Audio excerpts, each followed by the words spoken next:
Welcome back to my YouTube channel, Mindy Matters, where we talk about everything motherhood, business, and lifestyle. So today we're going to talk about what was it like to birth 7 children. So 7 children is a lot of different experiences when you have pregnancy 7 times and then you birth 7 times. So I will not be able to cover all of that in this video, but I will be able to cover a lot of it. So my oldest child was born in Cooperstown, New York, by a midwife that worked at the hospital. It was a good experience, but also very surprising and scary experience as it was my very first child. So with that experience, I wasn't yet sure, okay, your water breaks, what does that really look like? What does that feel like? Did I just pee myself, etc., etc.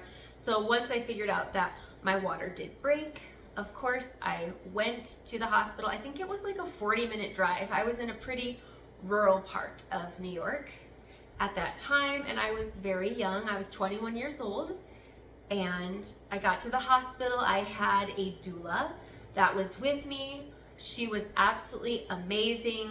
She helped me through a lot of it. With that birth, the baby was sunny side up, meaning he was sitting the opposite way. So I had a lot of back pain. It was pretty severe to the point of me just seeing black and really wanting to give up while I was in the birth process, and spent lots of my time on the toilet, as I did with a lot of the pregnancies. That's where I felt the most comfortable. Alone in a bathroom gives me a lot of peace. So that's what I did with him. Out of the 7 children, I had 4 children that I delivered in the hospital, and I had 3 children I had home births with. So I am very schooled on the difference between both. There are pros and there are cons to each one, depending on what you choose. So looking back at those 7 pregnancies, I really did enjoy the 3 births that I did at home, simply because I felt more in control of my decision making, and I felt the most supportive emotionally from the midwives that I had come to my own home during those births. Of course, I want each one of you to feel empowered as you make the decision. Have your baby at home, have your baby at the hospital, have your baby wherever you feel the best. If you have any specific questions about it, I am more than happy to share my own experiences. Of course, I am not a medical professional. I simply have the life experience of carrying 7 pregnancies to full term and giving birth naturally all 7 times. That is my own experience, and that is what I talk from. So my second child was born down in Raleigh, North Carolina. We had just moved there, and I had not set up a regular doctor. So I literally just showed up in labor. I was 22 years old. I looked very young. The children's father was parking the car, and the nurse literally asked me a variety of questions when I arrived. And one of the questions was, "Are you planning on placing this baby for adoption?" And I felt extremely offended, but I was already in active labor, so I just said, no, I have another child at home. I'm married. This is my second baby. So I had a quick and easy birth with that child. It was definitely, I felt the ring of fire. If you've read anything about that, I definitely experienced that with this child. He just came out of the birth canal extremely fast. So that caused me some damage, that caused him some damage because of that. But all in all, he's a very healthy child. The 3rd child that I had was born in Cary, North Carolina. And I was induced after the doctor found out that I was leaking fluid after going 10 days overdue. And that put me into a state of panic. I didn't know what to expect. The doctors did not communicate it very well. They just said it was very important. I needed to go right away to the emergency room next door and all these things. And then I was very confused when I got to the emergency room that they just had me sit there, fill out extra paperwork, and wait and wait and wait before they took me back. And then after they took me back, they started me on Pitocin, which I detest Pitocin. I never had a good experience with it.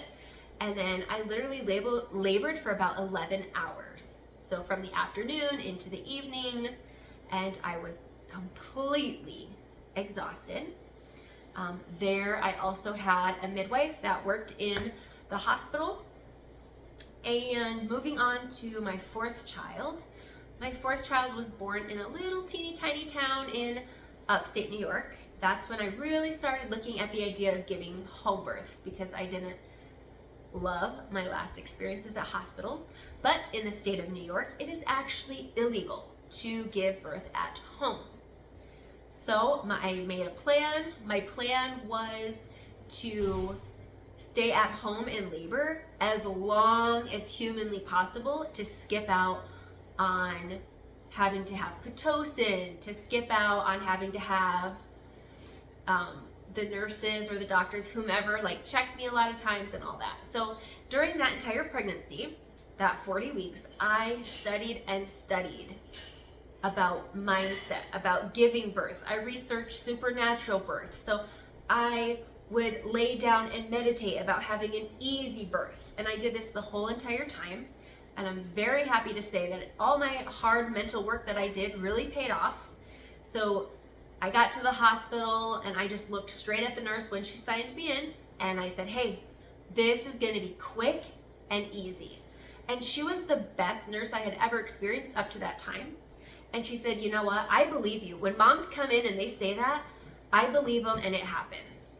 And that's exactly what happened. I was there for less than 2 hours. The baby was born. Everything was really well. I was able to talk myself through the pain, keep myself calm. And they literally had to call the doctor. She lived down the road. And they're like, the baby is coming now. And the doctor rushed to the hospital. She was there within just a couple minutes. She caught the baby, and she was really impressed that it had gone so fast. So I just remember holding the baby and so thankful for my daughter that all went well, and I was now holding her in my arms. So that was pretty amazing. And then moving on to child number 5. He was my first child to be born at home. This is when I felt empowered. I started making my own decisions about my body, where I wanted to deliver at. He was born in Idaho, and I had a wonderful midwife. I had chatted with her and about all my fears, about what I wanted, and she was great with all of her answers. We worked well together. She was there to deliver.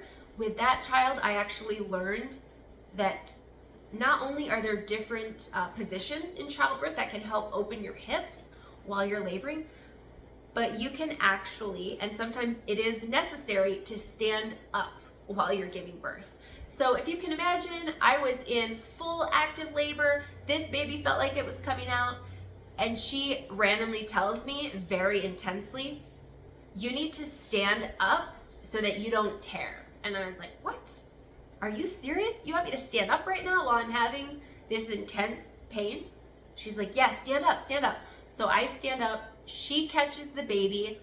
He was born very interestingly, where he is putting his hand on the side of his face when he came out. So his whole hand and elbow and everything needed to fit out with his face and his shoulders, etc.